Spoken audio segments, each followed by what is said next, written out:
sleep disorders and to connect between the wide existing solutions from multidisciplinary fields for the sleep strugglers. On our webinar, we will learn about variety techniques that can help overcome the barriers for good nights.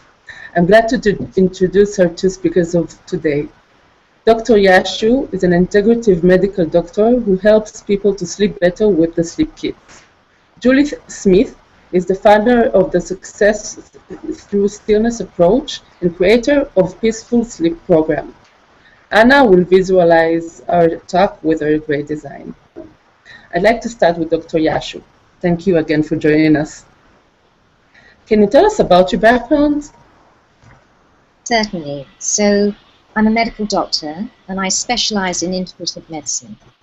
I had my own holistic practice in New Zealand for 14 years and I loved it. But I wanted to work in a much more integrative way, a much more holistic way. So now I work with people using my health kits, and I'm also a speaker and a trainer. And my mission is to inspire people to look after their bodies and their health, and to really value their health. And sleep is obviously an essential part of good health. Thank you, Yashu. Sorry, I have to stop for a minute.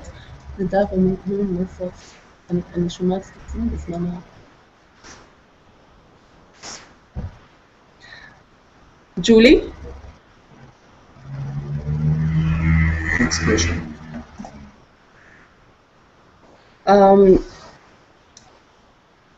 Yashu, can you tell us what was the reason that you have decided to concentrate with the sleep strugglers? Sure. Well, I feel that sleep is such an important part of good health. And as a hospital doctor,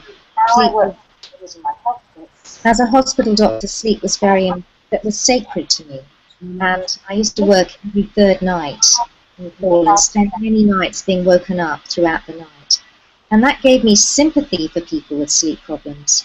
But it was only when I actually developed sleep problems myself that I really understood what not being able to sleep is like. And once I started working with it and bringing it much more into my general practice, I realized what a problem it is for so many people. And that's why I want to share it with people through my sleep kit. Thank you. Julie, are you with us? Not yet. Yashu, can you define the people who reach you? We call them the sleep strugglers. Sure. I think that's the profile or the people that the type of personality that come to that meet you for treatment. Sure. I mean, I think the thing is, the reason why I had to create a kit is, and why it took me 9 months to develop the kit, is that people have so many different reasons why they have sleep problems. And it's not one size fits all, it's not one solution for everyone. And so some people, as you know, I'll give a case history later on if we have time, and you know, for somebody it might be that they're drinking too much caffeine, or for somebody else it might be that they've got a really busy mind, and for someone else it's something completely different. And the first step for anybody is to acknowledge that they've got a problem and actually decide that they're going to get some help. That you know, that they're not solving the problem themselves, so they actually need to get some help. I was talking to somebody just a few days ago, and they said that they've had a sleep problem for ages, and they just haven't wanted to accept that they've had a problem. And I think one of the things is that you do in SleepASAP is that you don't talk about insomnia, you talk about sleep problem, sleep suffering. And I think that's wonderful because when people start labeling it as insomnia, it's like an illness, it's like something that they have got and they're not in control of. But when you say it's a sleep problem, it's like any other problem, it's something that they can solve. And I think that's really important in this context, is to really, for people who are listening, to really realize that sleep problems are just that, are very much just that. It's a problem that you can do something about and that you can solve by getting some help.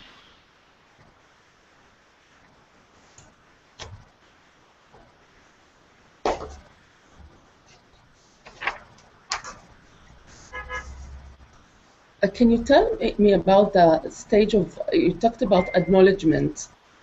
Can you tell me about this, the point of acknowledgement of the problem? Sure.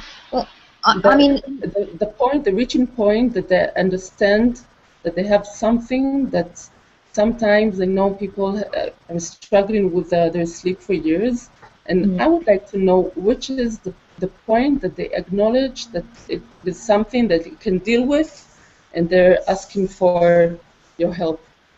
I mean, that's a really good question, because I think that's one of the biggest questions that so many people have to deal with. Like this woman I was talking to for a few days, she's had this problem for years and years and years, and it's affected her life in so many ways, and yet she's not got any help. And I think that's what's so sad for me, is that so many people just struggle along by themselves. And there's, you know, when I've talked to people, they've said, oh, well, I just have a problem. I don't have insomnia, so that means I don't. Yeah. So when, and I think that's the whole thing that you're stressing, is when people have a problem, they don't actually have to have full-blown insomnia. Yeah. Thank you. Hello, Julie. Thank you for joining us. Can you hear me? Okay, now can you hear it and see me? I have this funny headset on because I think that's the best way forward. Technology, blessing and a curse, really, isn't it? Julie, can you tell us about your background, please? Yeah, sure. Well, from my accent, you can tell I'm from across the pond. I'm from Canada originally, been living in the UK for 11 years now. But back when, and I come from a corporate background, so I've worked in a lot of business consulting firms over at Barclays, those types of places. And I got to say, 15, 20 years ago, what I do now, which is meditation, teaching meditation, I thought it was, I say, cuckoo bananas stuff, yeah? And one of the things, when I can relate to what the doctor there is saying, because I used to suffer from serious sleep problems myself back in Canada. I went to a sleep doctor. I hate to say that for years I was taking sleeping pills almost like they were candy, because I was just so desperate to get sleep. And when I started meditating, that more fell away. Like, I must admit, when I went to the sleep doctor, there was many things they taught me about sleep hygiene, which was really key to helping me. But I still struggled with my own mind. And when I started to meditate, like I say, that naturally, it wasn't like I was trying didn't start meditation for that purpose, but that was a natural effect of the meditation. And so when I started to teach meditation, again, it was something that I started to teach for various reasons, and I saw the same impact on my students. So their sleep problems were going away as well. So meditation was transforming their life in many other aspects. And then I looked into the research, and it pointed in that same direction. And I thought, wow, I really need to help people that are suffering out there, because a lot of my ex-colleagues were also suffering. And that's why I created the sleep system that I have today.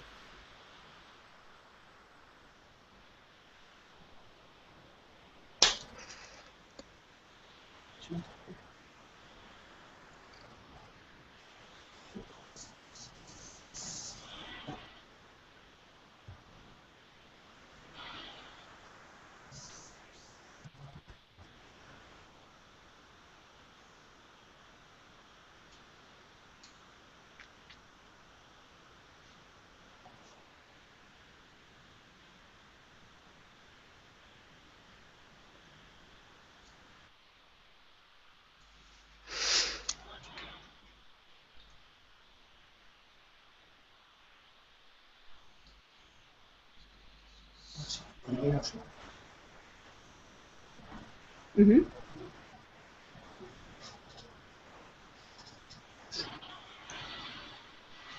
Thank you. I'd like to know when people come to you to meditate, to learn about meditation. Yeah. Can you define the people that come to you? Who are the sleep strugglers that are reaching? Yes. Well, this is a good question because I think there's such a varied background of people that are struggling with sleep issues, and that was one of the things when I started teaching meditation. I went, wow, it wasn't just me. There's a lot of sleepy people out there. But a lot of my clients come from a corporate background. They come like I came from, just seem to be attracting those type of people. Very busy lives. Again.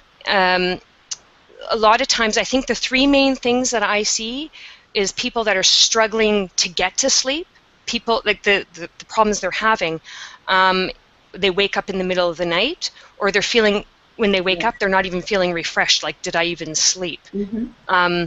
So, the people that I'm seeing, those are the main struggles that they seem to be having, and for me, the meditation. What the main result is, it helps with all of those areas. And there's many other problems people have. Sleep apnea seems to be quite popular, restless leg syndrome. There's many different things. But meditation really helps is with those three things, especially the quality of sleep. Thank you.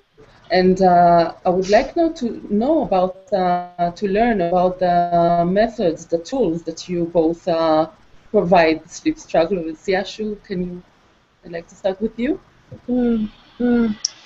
Yeah, I mean, I think that's great, Julie, what you do.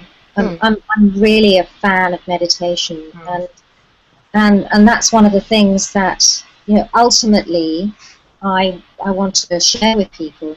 However, in my kit, and maybe it's because I have a different, I'm not doing it so much one-on-one.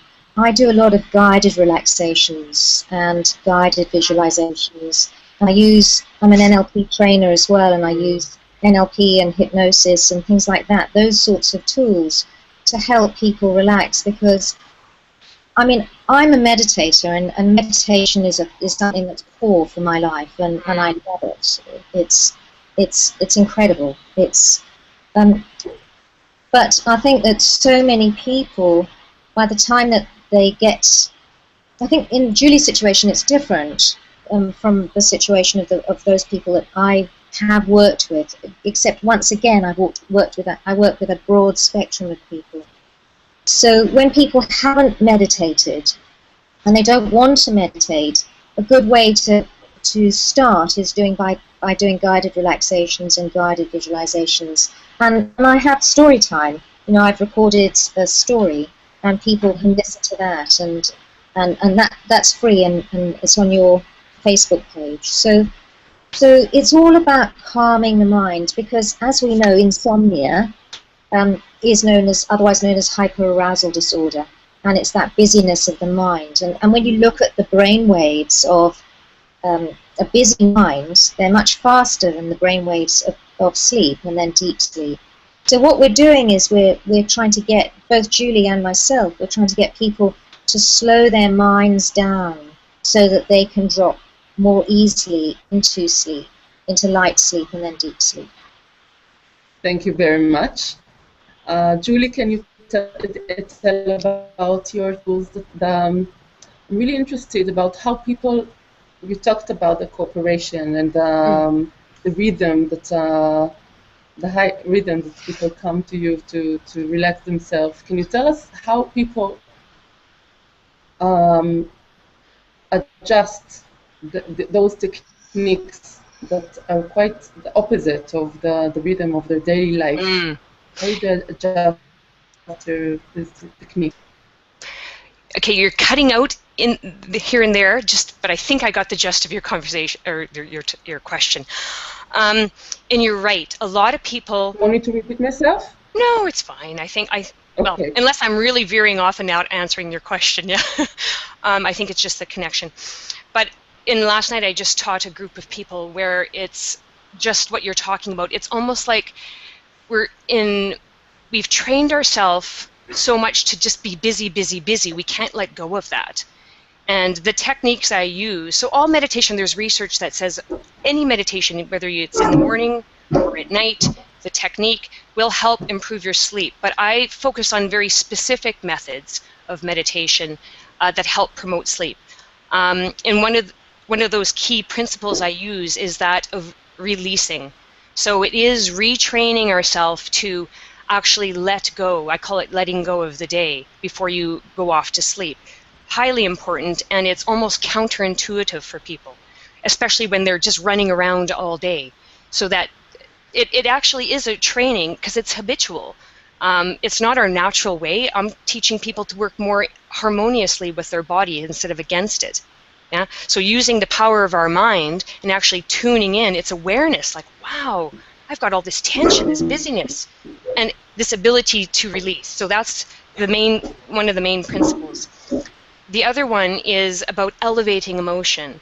And again, if people, I'm sure everyone can relate, sometimes you might have an argument and then go to bed. Wow, that's a bad sleep. Yeah. And this is the opposite. Again, when you start watching your mind, you realize the negativity in there is just enormous. Mm-hmm. So this idea of being more kind to ourselves, more loving to ourselves, easier on ourselves, and then passing that to others. Also, an elevation of emotion, going to sleep in that way is much better. So these principles of releasing, elevating emotion, and then I combine that with the use of sound. And how sound, it complements the meditation. And because I do a lot of work with chakras, and if people don't know what that is, it's simply the energy flowing through your body, so these certain points. And so sound is really effective for helping opening any areas where we have blockage of energy and allowing that flow just to move through the body with more ease. And that again promotes relaxation, promotes sleep, letting go of that tension in a very natural and easy way. Mm-hmm.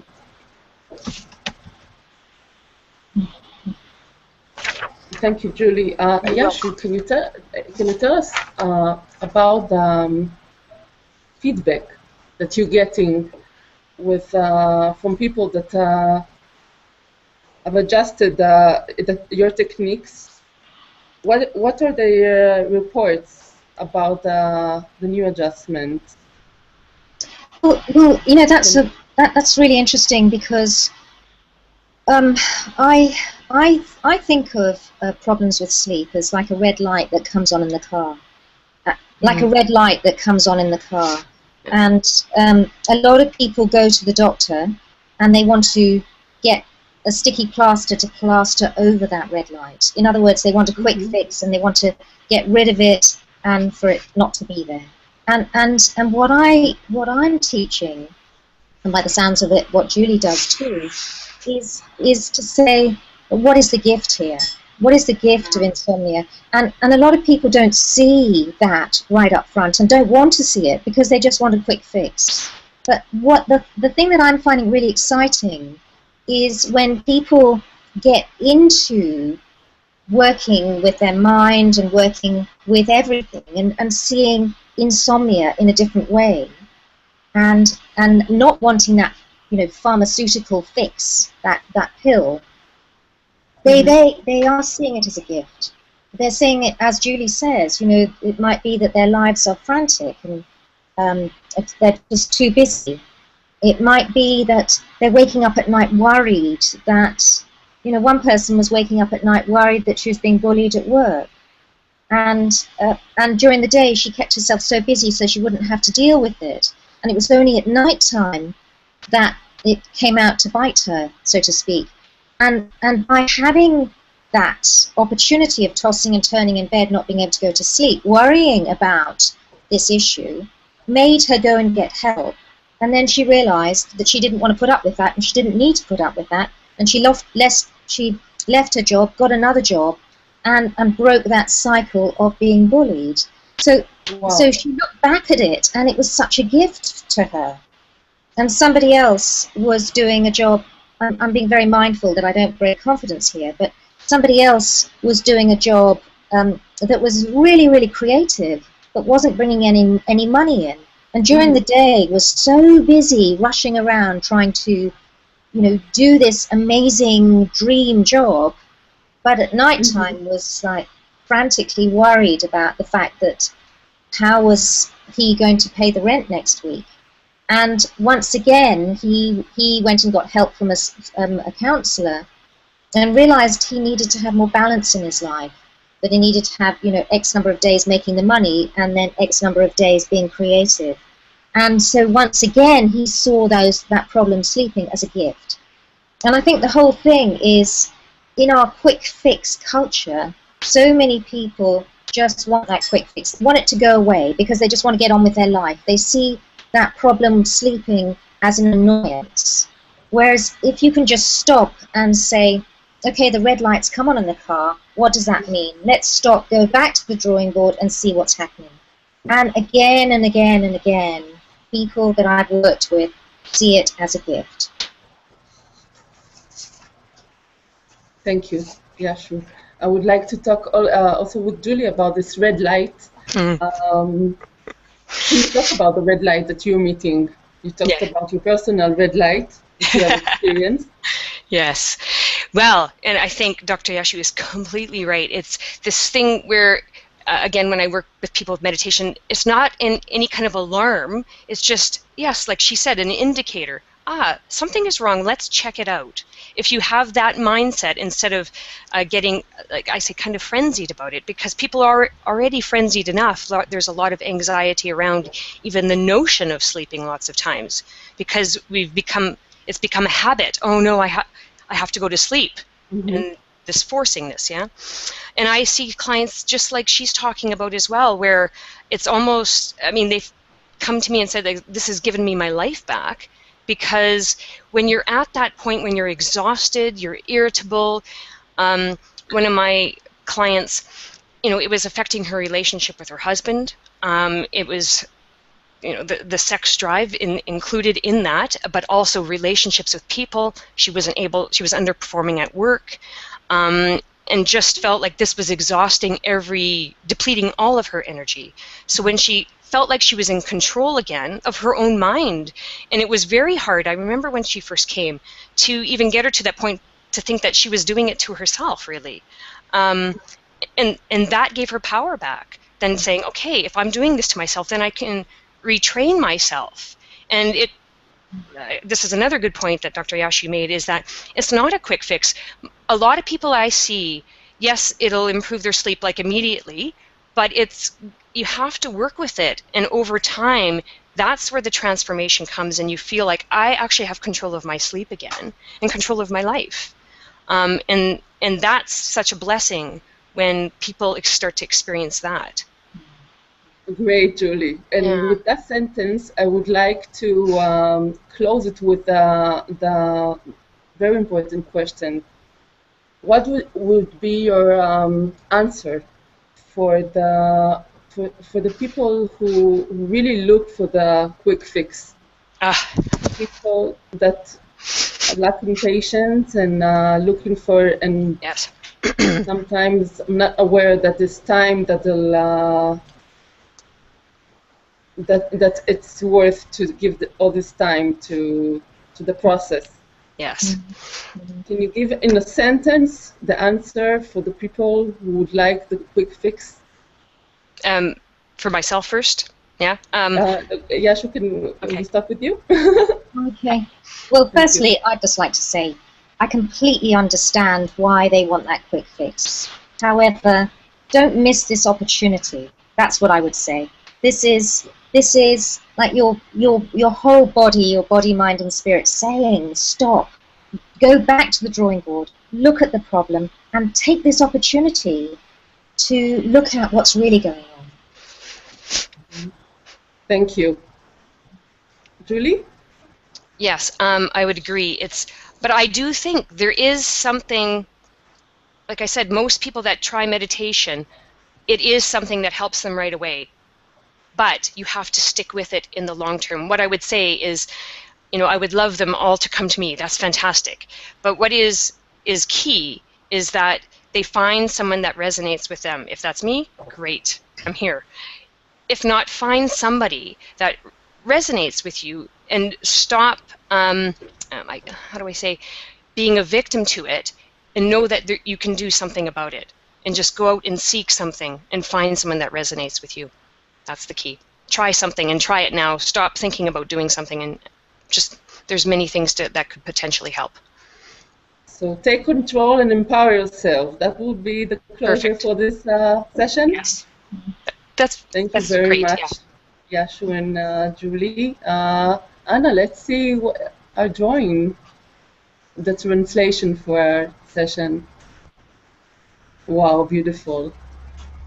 Okay, we'll broadcast it later on. Anything else that you would like to add to our viewers? Any other message, important message that you would like to add? Well, for myself, I hope you don't mind, I'm going to suggest people go to my website, julie-smith.net. They can download a free meditation, and that would give them a starting point to see if they think meditation could work for them. Thank you. I'd like to add that I think the most important thing from this whole webinar is to realize that it's time to get help. It's time, Julie and I are on a very similar page because we're both advocating that you don't have that quick fix. We're both advocating that people do something about it. And I hear so many people wasting years of their life struggling because they're not getting the help that they need. Yeah. So my biggest message is stop struggling alone, get help. Get help. Thank you. Thank you both. Great. Thank you all our audience who have joined our webinar. We invite you to follow us on Twitter, Facebook, YouTube, and Google+. Have a pleasant evening, everyone. Goodbye. Thanks. Bye. Goodbye. Is such an important part of good health. And as a hospital doctor, sleep was sacred to me. And I used to work every third night in hall and spend many nights being woken up throughout the night. And that gave me sympathy for people with sleep problems. But it was only when I actually developed sleep problems myself that I really understood what not being able to sleep is like. And once I started working with it and bringing it much more into my general practice, I realized what a problem it is for so many people. And that's why I want to share it with people through my sleep kit. Thank you. Julie, are you with us? Not yet. Yashu, can you define the people who reach you? We call them the sleep strugglers. Sure.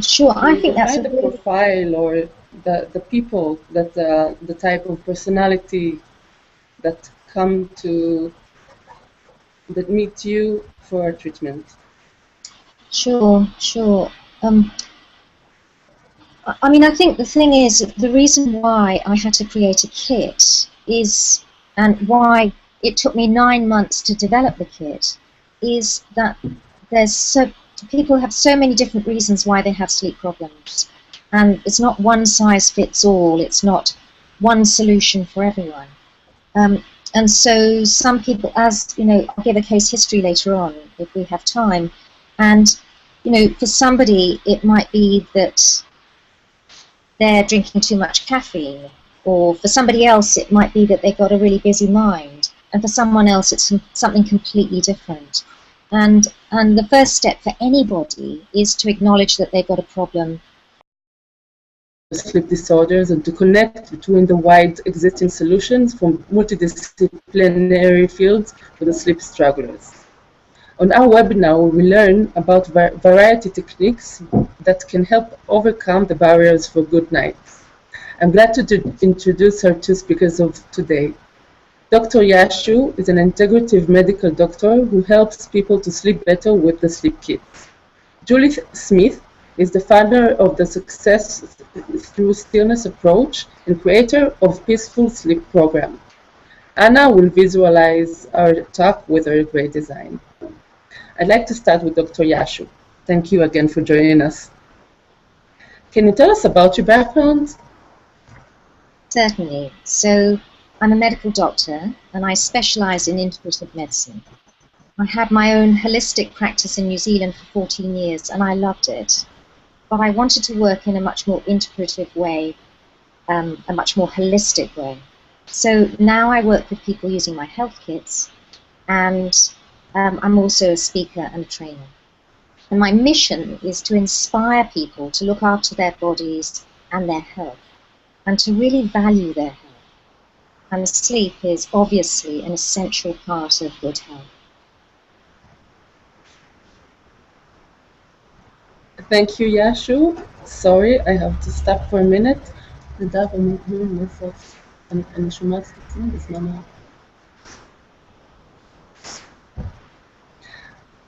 Julie? Next question.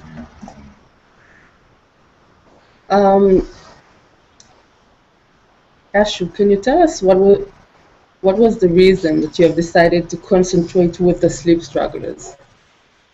Sure. Well, I feel that sleep is, and actually decide that they're going to get some help. That they're not solving the problem themselves, so they actually need to get some help. I was talking to somebody just a few days ago, and they said that they've had a sleep problem for ages, and they just haven't wanted to accept that they've had a problem. And I think one of the things is that you do in SleepASAP is that you don't talk about insomnia, you talk about sleep problem, sleep suffering. And I think that's wonderful because when people start labeling it as insomnia, it's like an illness, it's like something that they have got and they're not in control of. But when you say it's a sleep problem, it's like any other problem, it's something that they can solve. And I think that's really important in this context, is to really, for people who are listening, to really realize that sleep